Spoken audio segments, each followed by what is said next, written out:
Hello? Hello? No, I can't. No, I can't hear anything. Hello? Can't hear you. 1, 2, 1, 2. Testing. Can you hear me? No, I can see you. I can't hear you. No, sorry. Can't hear a thing. Oh, is it me? Have you tried unplugging it? Voice Acting Unplugged. Hello, hello, hello, and welcome once again to Voice Acting Unplugged. I'm Anthony Rudd, and here's my able sidekick, Margaret Ashley. Just able? Oh, okay, all right. Well, That was pretty good. oh, okay. I was delectable the other day. That's true. And we've got a special guest for you today, and I'm going to do my news reader bit again because there's a lot here to talk about. Our special guest today is Adam Venton, who is an audio imaging producer, also a sound designer and composer from Bristol, and a Plymouth Argyle supporter, if for those interested in football. Adam is the founder and creative director of audio production company Little Monster Media. He's got clients including the BBC Radio 1, 1 Extra, BBC Radio 2, 6 Music, Asian Network, KISS, and Hits Radio in the UK, as well as numerous others across the globe. And for over a decade, Adam has worked for some of the biggest and best radio imaging libraries and services in the business, including IMGR, Benstown, Real World, and the Mix Group. And away from Little Monster Media, apart from playing football and coaching football, he also writes and produces music for production libraries as well. So that's a good thing. Where does he find the time? It's ridiculous. But that's a good thing to know, music libraries, because voice actors are often looking for music to put behind their stuff.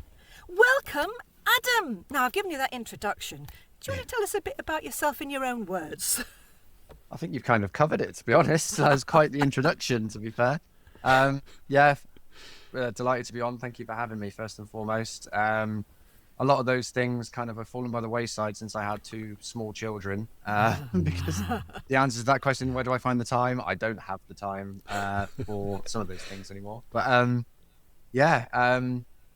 kind of Little Monster Media is my main kind of bread and butter, and it's kind of my own company. Production music on the side when I get a little moment, and coaching football, not so much playing anymore because I am old and my legs are stiff. Yeah. In a football sense, I guess that's probably true. So just tell me a little bit about how you got into the world of audio in general. How did you first get into that? It was a really happy accident. So when I was growing up, I was always very musical, playing guitar in bands and things at school, and I always wanted to. My key thing was I wanted to do a job that I enjoyed, and for me it was always sport or music. So I ended up going to university at the Uni of West of England, which is in Bristol, and I did creative music technology. I managed to somehow blag my way on that course because I didn't have a BTEC or anything like that. I just had a music performance A-level, but it was the first year of the course and they kind of let anybody in. So I actually, on day one, I remember I turned up and we were in the studio and they were talking about Logic, the music program Logic, and I was that green that I thought they were talking about mental kind of Logic. Yeah, I didn't even know it was a program. I had no idea. So somehow I managed to get through the course, kind of fast forward 4 years. When I graduated, I didn't really know what to do. I'd always kind of had this fascination with radio, not in the usual sense. People say, oh, I love radio, love the kind of like the presenting side of it. But I always used to listen to the radio and think about the bits between the songs and thought, oh, somebody needs to make those. I had no idea it was called imaging. And I ended up getting a job as a Black Thunder at GWR, the local radio station, just to pay the bills, really. And I thought it'd be quite fun.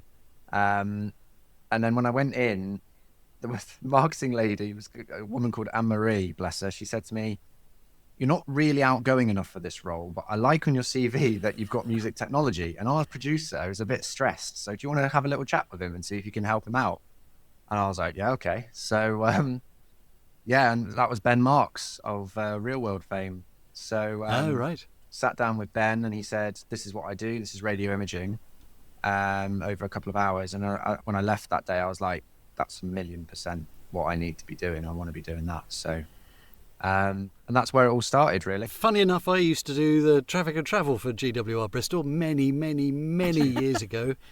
That was a different life, but there you are. And he was the flying eye.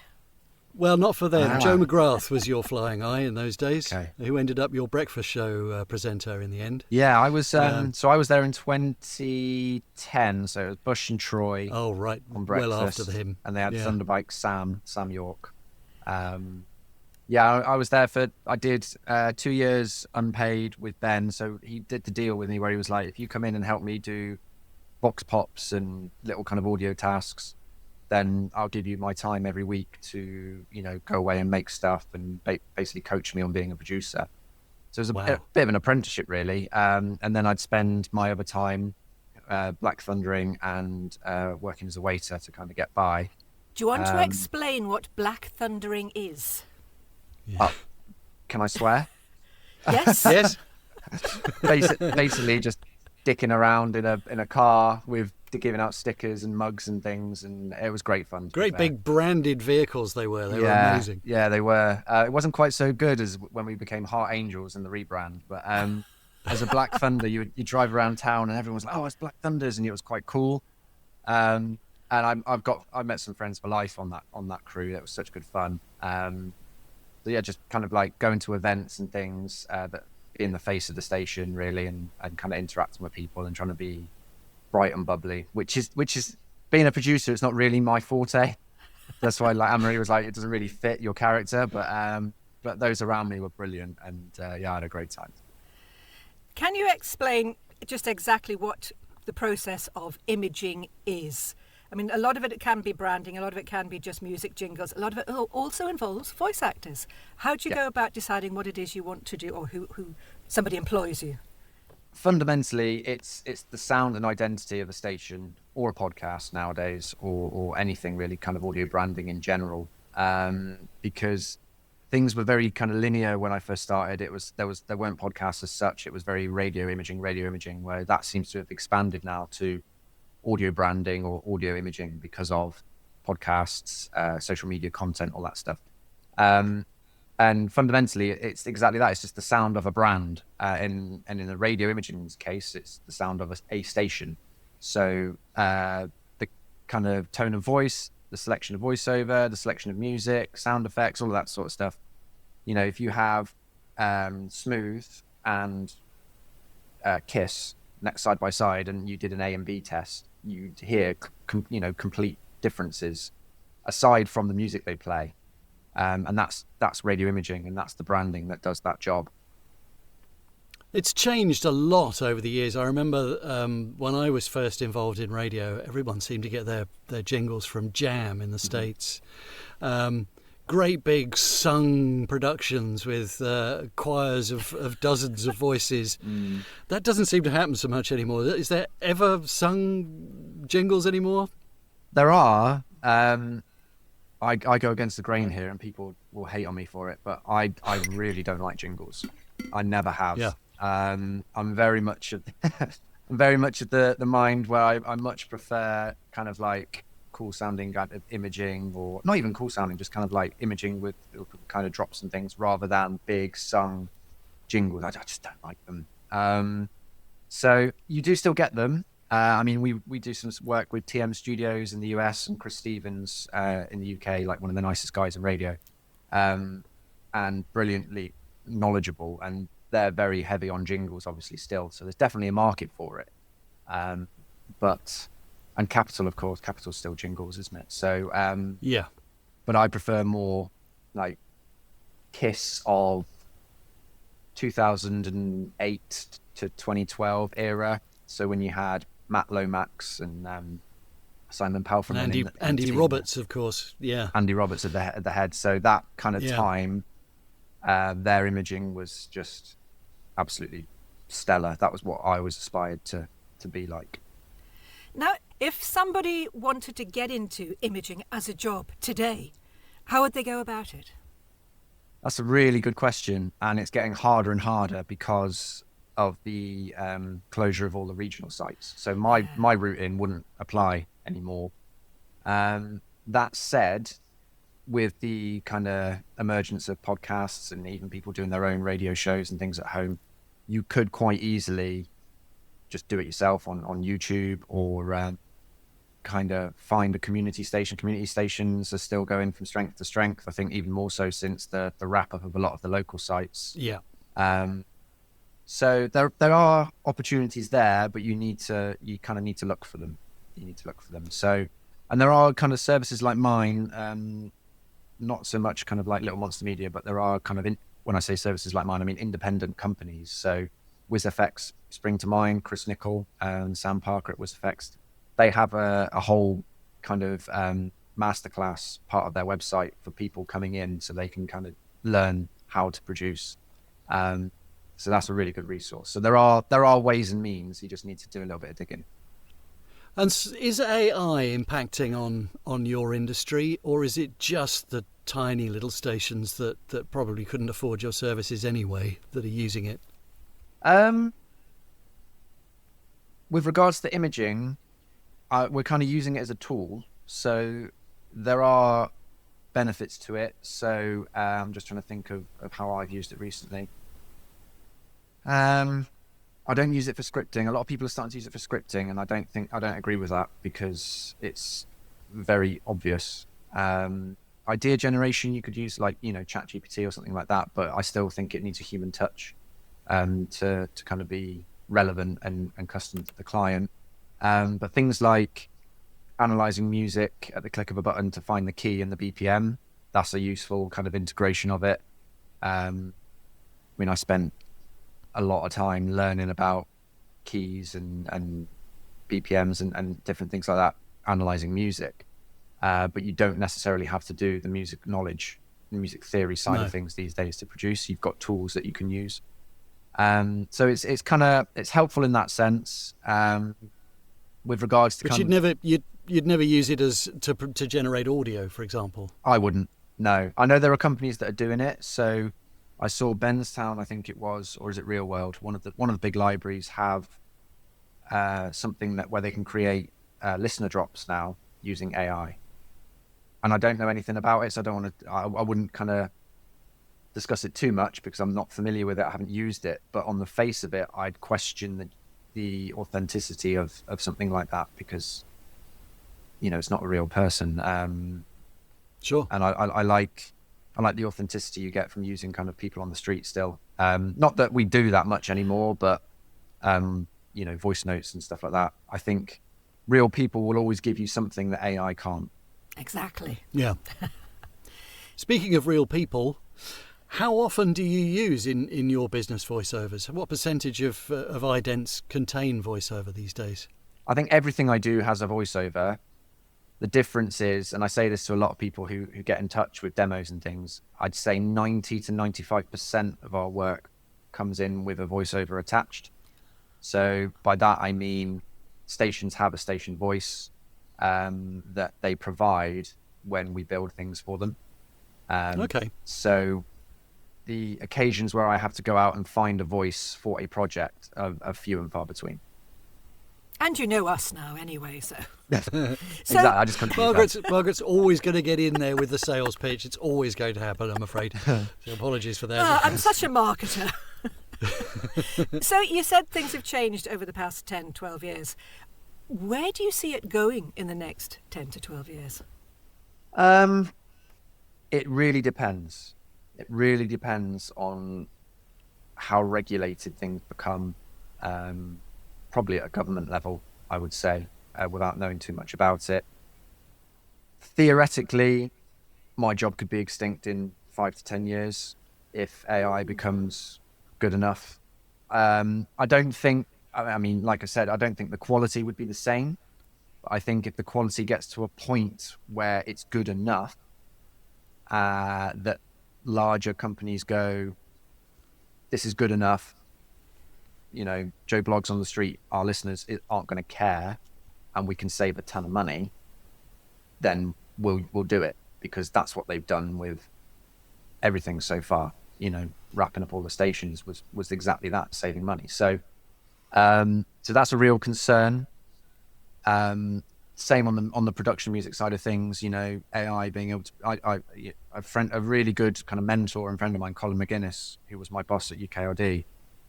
he's a wonderful, wonderful composer. Like, he makes film scores and epic trailers that are incredible. And he's, you know, every time I see him, he's like, I've only got a couple of years left of this because of what's happening with AI. So it's a real threat, and the fear is real. It's just a case of how the powers that be can ensure we use it as a tool to kind of enhance and not replace, I think. Yeah. AI can't do anything that's new, is the thing. They Exactly. can only It can only learn, it can only can't it? copy what's Yeah. been done before. Yeah. So hopefully you need to remain and do remain on the cutting edge, and therefore it can only copy you, not the other way round. Yeah, I hope so. But then, I mean, again, I'm quite green. I don't really know how it works, but you know, the amount of audio that we all put online in the form of show reels and things. Yes, there's a morality kind of element to it that, you know, AI shouldn't be going to kind of absorb that and copy it and whatnot. But I guarantee someone somewhere will. And then it gets into the legalities of it all. So this is what I mean about the kind of regulation side of things. I think we all need some sort of safeguard. Well, it's not copyrightable at the moment either. So anybody could nick your jingles if that's or idents if that's where they're coming from. Yeah. Anybody can use them. Yeah, and this is the thing, but I'm conscious that, like, last couple of minutes I sounded quite doomsday. That's one side of things, but the other side is a lot brighter, and like I said, it can be used to enhance things and give us tools and techniques that are brand new and kind of make it easier for people like me to kind of do more work quicker, remotely, all of that sort of stuff. So there's plenty of positives as well, but it's a coin, isn't it? It's on a coin flip which way it goes, and we just need to make sure that the powers that be do put the right regulations in place, I think. And if you remain ahead of the game, then you've probably got nothing to fear. Well, yeah, I don't know. We'll see. The other side of it to me as well is a lot of my work at the moment is Radio 1, 1Extra, people like that. Do I see myself doing that when I'm 49, 60? Not 39 or 59 or exactly that, you know? Yes, I'd still enjoy it, but realistically my skill set is not going to be in line with the kind of modern cutting edge of the time techniques at that time. Does that make sense? So it's kind of it'll be interesting to see which way it goes. But if you're working in it every day, you will see how things are advancing, so you will be improving your skill set anyway, won't you? Possibly, but it's like anything. It's like with your children at home. If you see them every day, you turn around one day and go, oh, hold on, he's 3 foot bigger than he was, and I didn't even notice. So there is an element of that as well, I think. You need to be. It's difficult. It's really difficult to ensure you're growing and developing as a producer and not becoming kind of reliant on templates and things and the same old tricks. It's really difficult to be doing that when you've got a heavy workload and you're doing other things as well. It's one of my biggest challenges being kind of an independent business. You know, when I'm doing more on the business, you know, outside of producing rather than being in it all the time. And then, yeah, so it's an ongoing challenge. You're right. You could stay at the cutting edge, but yeah, it's tough. It's hard. Well, I mean, things change all the time. Like who'd heard of podcasts 15, 20 years ago? And this year, I think this year is going to be the biggest year of podcasts. They're just springing up everywhere. And aren't you lucky that you're on our brand new podcast, which is going to do so well this year? So, I mean, podcasts will have imaging. I mean, Anthony's done ours very well, but he's a techie person. Bless you.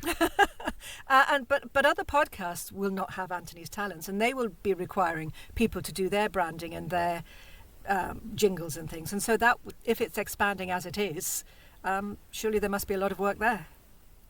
Yeah, a lot of that comes down to education, because there are some people I speak to. I had a conversation with a little company a couple of weeks ago, actually, that do kind of podcasts for clients, and then we kind of speak to them, really. So my kind of target really is people that are making podcasts as a business.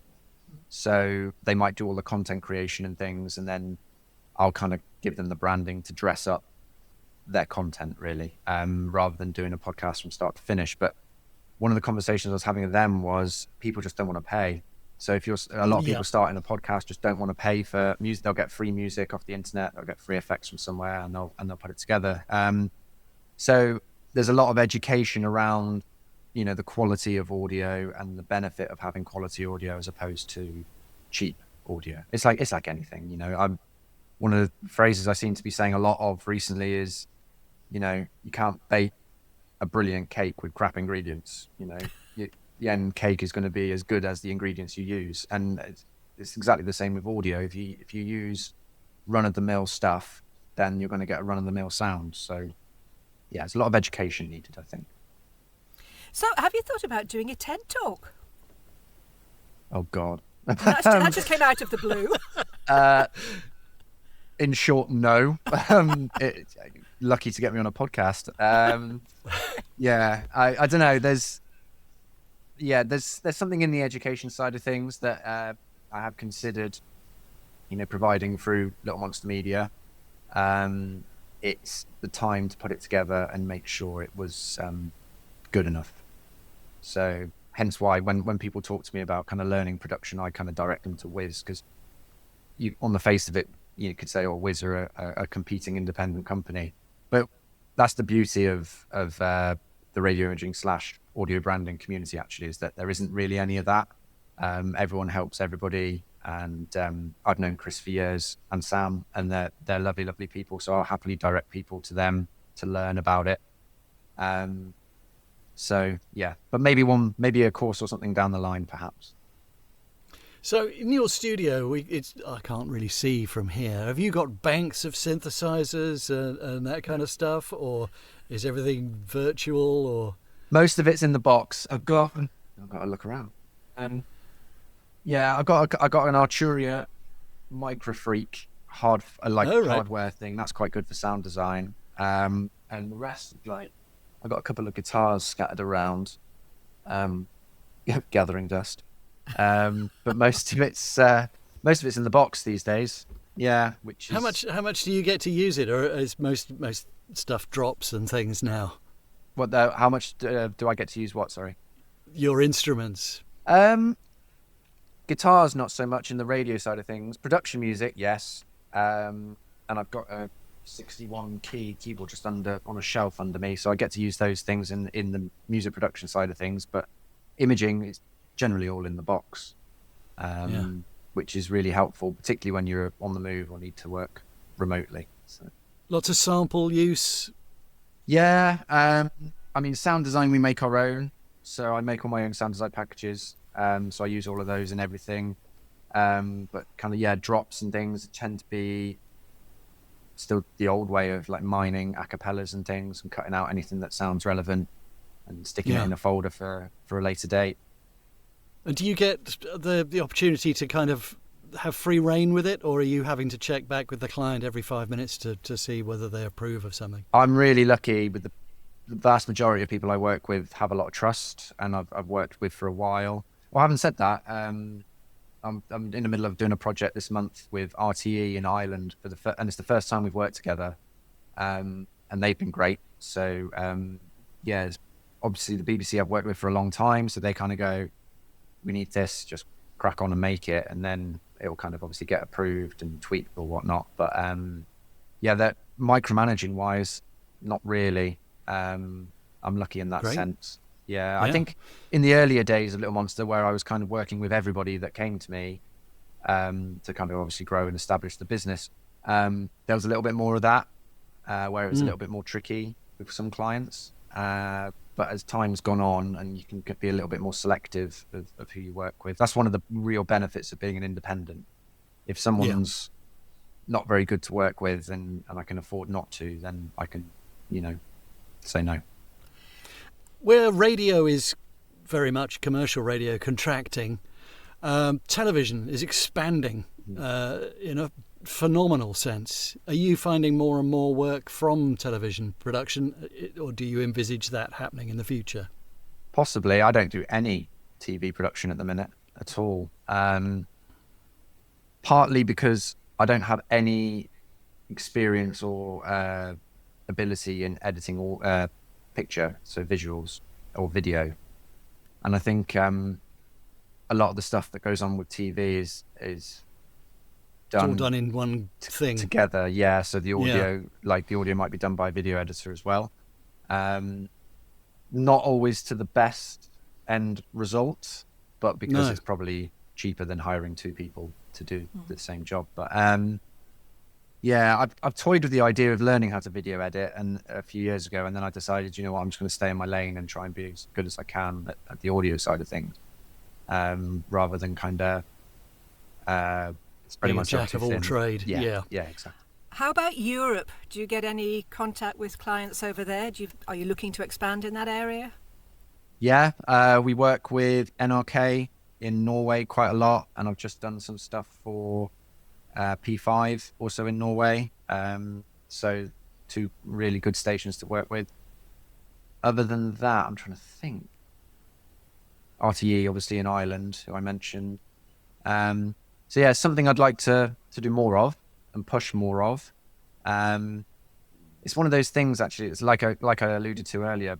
When I'm busy working on projects and things, I'm not doing the other things I should be doing, which is marketing and outreach and all of that sort of stuff.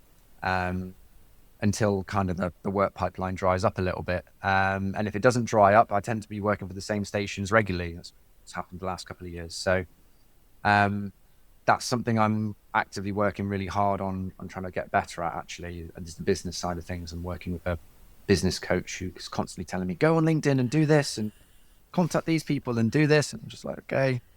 So, but it is hard work. I mean, LinkedIn is a hard platform to constantly keep up with. Yeah. Well, especially if you're getting business coming in, there's largely no point. If you haven't got the time, you haven't got the time for more business.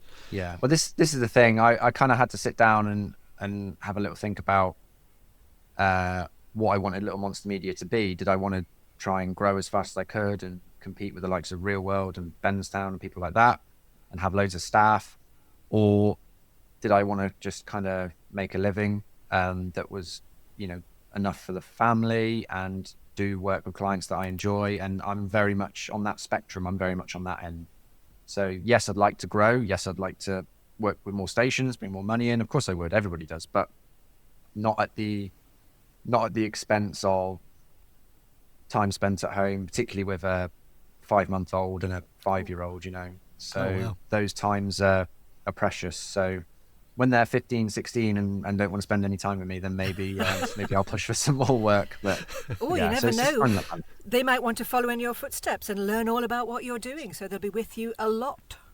I hope so. They'll work for free for the first 2 years like I did. So on that note, I mean, there are a lot of there's advertising on radios saying that, I think it's LBC or some organisation they've got where they're encouraging 14 and 15-year-olds to join their college to get into radio imaging and radio sound, etc.